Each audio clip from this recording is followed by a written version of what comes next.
Hello, my name is Joanna Barani. I'm a registered dietitian and a certified diabetes educator and author of Good Carbs, Bad Carbs, a book that explains how to enjoy optimum health by eating low glycemic carbs, the right carbs. I have been designing individualized low glycemic meal plans for my patients for nearly 20 years. In this presentation, I will explain the testing protocol that is to be followed to attain internationally accepted glycemic index values. But before I begin, just a note about the image on the screen. You will see this graph throughout this and other presentations about the glycemic index.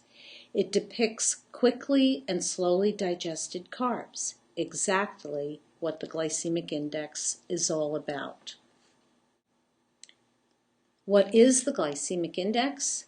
It is a scale from 0 to 100 that ranks digested carbohydrates by how much they raise blood glucose levels compared to a reference food glucose. In simple terms, the glycemic index measures how quickly carbohydrates hit the bloodstream as energy for the body. It explains what happens to carbohydrates after we swallow them. The glycemic index ranking is broken down into 3 categories.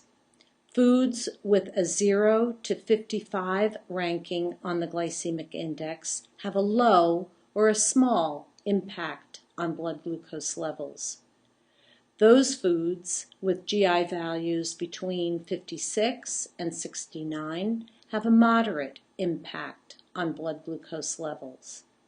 And those carbohydrates with high GI values ranking 70 or higher have a high or a large impact on blood glucose levels. There is only one set of protocol steps that has been endorsed by the World Health Organization for international GI testing. And the protocol is as follows.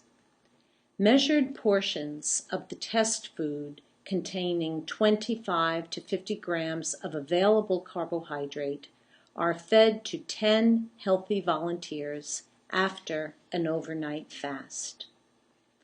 25 or 50 grams of the reference food glucose is also fed to the same volunteers after an overnight fast on 3 separate days. Finger prick blood samples are taken at 15-minute intervals for the first hour and 30-minute intervals for the second hour. Results are recorded and plotted for each subject's test food trial and the 3 reference food trials that have been averaged. Curve graphs emerge, and the area under each curve for the test food and the reference food average is calculated and compared for each volunteer. The average of these comparisons, which we can call GI ratings, from all 10 volunteers becomes the GI value for that particular test food. So, to say it in other words, for each subject, the individual participates in 1 test food trial and 3 reference food trials. Then, the individual's test food response is compared to the average of his or her 3 reference food responses. And then, for all 10 subjects, an average is calculated from the 10 comparative responses, and this is the GI value for the food being tested. When the data points are plotted, graphs emerge that look like this.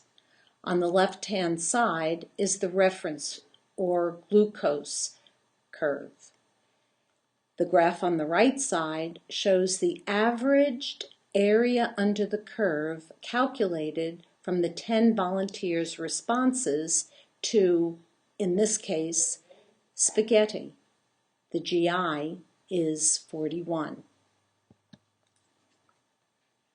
Again, in these graphs, we have the reference food on the left and the averaged area under the curve calculated from the 10 volunteers' responses to white bread on the right. And as you can see, the GI of white bread is 70. What does a GI of 41 or 70 mean? Well, in the case of spaghetti, with a GI of 41, it means that on any given day, a specific portion of spaghetti will have approximately 41% of the glycemic impact of the same portion of glucose, and the white bread will have approximately 70% of the glycemic impact of glucose. Why is this the only authorized protocol for international GI testing? Because it's the only protocol that accounts for intra- and intermetabolic variability from day to day. That is to say that beta cells work better on some days than on others, within the same individual as well as between individuals. By comparing test food responses to the averaged glucose responses, this protocol manages that natural variability, and it's the only one that does so. It is also the only protocol generating a minimum of 320 data points.